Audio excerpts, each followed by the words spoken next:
अंग्रेजी जुबान में अदाकारा मीरा की छोड़ी हुई फुलझड़ियां तो आप न्यूज में देखते ही रहते होंगे, लेकिन इस बार उन्होंने ऐसा बयान दिया कि बड़े बड़ों की हंसी छूट गई। सब्सक्राइब करें धरती न्यूज यूट्यूब चैनल, पास ही मौजूद बेल आइकन को दबाएं और रहें धरती की हर खबर से बाखबर। नाजरीन, मीरा ने निजी मीडिया से गुफ्तगू के दौरान टोक्यो ओलंपिक्स में ज्यूलिन थ्रो मुकाबलों के फाइनल के लिए क्वालिफाई करने वाले पाकिस्तानी एथलीट अरशद नदीम को क्रिकेटर कह बैठी।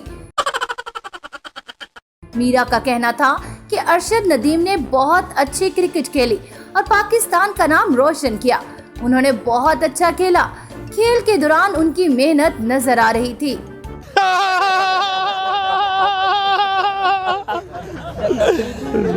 अदाकारा का कहना था कि इनकी बॉडी लैंग्वेज में ईमानदारी नजर आ रही थी, डिसिप्लिन था।